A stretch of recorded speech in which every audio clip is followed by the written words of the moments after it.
All right, Hunter teachers, wanted to give you just a brief overview of your brand new Promethean boards. We'll have more training coming, but I wanted to give you some basic features so you can at least use it for all the things that you used it for before. So here it is. It's completely touch screen. You do have a couple tools in a box. This is one of them. There's a stylus pen that you can use to write with. There's also this neat little eraser that you can use to erase things. So I'll use those two tools today so you can see them. So this is the main screen, and there's an arrow over here. You can touch the flame. There's an arrow over there. There's lots of places you can touch it, but it all opens up the same thing.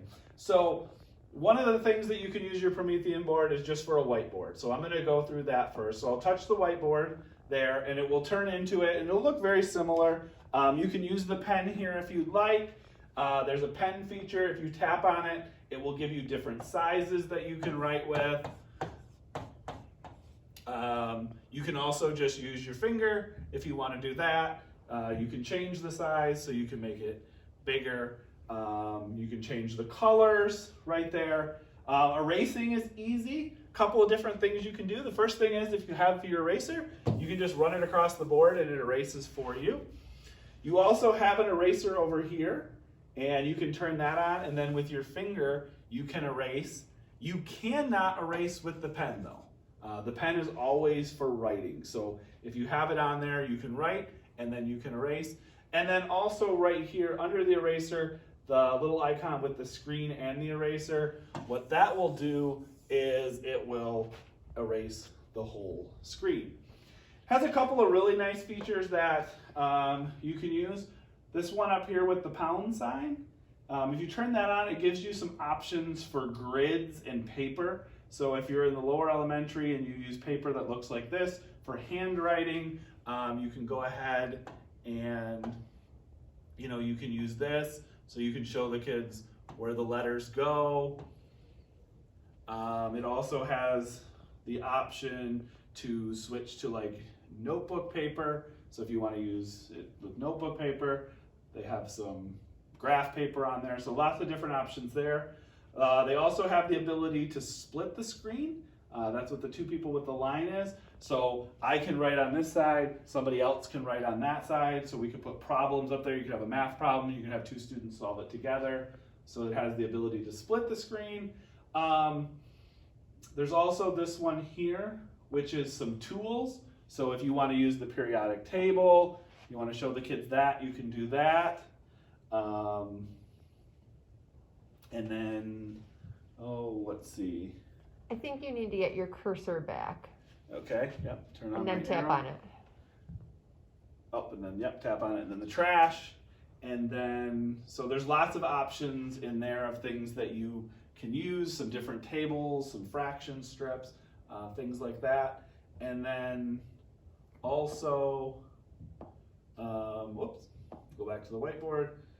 And down here, there's some math tools. So if you want to use a protractor, a ruler, things like that. So those are kind of the main features there. Did we miss anything on those whiteboard? Okay, Nicole says that's all the main features there. If you want to switch around, source. Right now you'll have two sources. The home is just this page here. It has the clock and it has the date.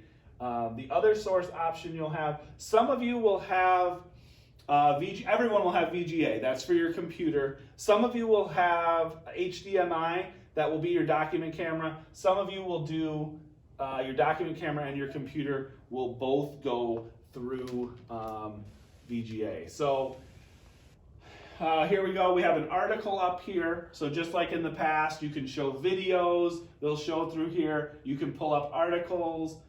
If I go over here, I can go to annotate, and that will allow me to turn on writing. So if I pull up a website and I want to talk to kids about the article, we can underline things, we can circle things.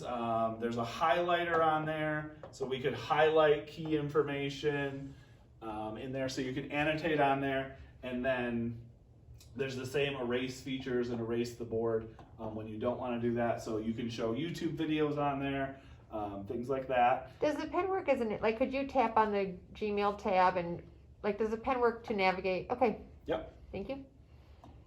And then you can also use your finger as well. You can just tap on it. If you have the document camera, like I said, some of them will have a document camera listed as a third thing under source. Some of them have it with the VGA, and how that works is just you have a source button on your document camera.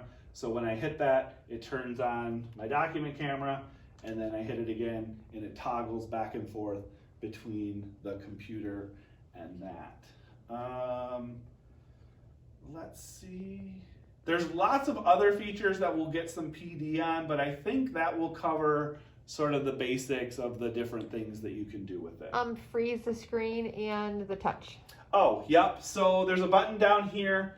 This turns off the touch. So now when I touch my screen, it's not a touch screen anymore. The freeze button, we had to come up with some ideas on really when you would use that. What it does is it freezes your screen, but the touch is still there. So, maybe it's not. Maybe only on the whiteboard. Only on the whiteboard, okay. So that does a similar thing, but it'll freeze whatever on your screen. So you could use this maybe if you have some instructions up on your board from your computer and you want to leave that up for students. So you freeze the screen, but then you want to go over on your computer and maybe you're getting your next lesson ready. So the kids aren't seeing what you're working on your computer, but the directions that you had are still up there. And so I'll just go to a different website. I'll go to the STCS page. And so you can see then, I did that on the computer. You can't see it right now, but then when I unfreeze, it will take you there. You can also get to the internet without your computer being on. Yes. I'm not entirely sure how to do that. I did see them. I know you can do like casting too. So if the kids are working on Chromebooks, they can cast what's on their screen to the screen up here. I know there's an option to put apps on it, so you can do the apps right on here. Somebody said that it's almost like a giant iPad, and that's exactly what it's like. So there are lots of other features, and we'll get some professional development on there, but hopefully this will give you just enough information so you can at least do all the things you were doing before with your own board. Can you go back to whiteboard? Yep. You can also save your work on the whiteboard. So if you have a student absent and you had done a bunch of work, you can go up and save it. And then on the bottom, if you type on that line, a keyboard pops up for you to save it as something.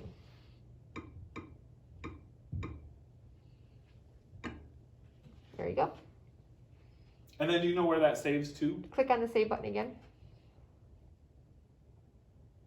Click on the three buttons above it, above save, and open. Looks like it saves right in. There must Yeah. be memory inside I think so. in the board.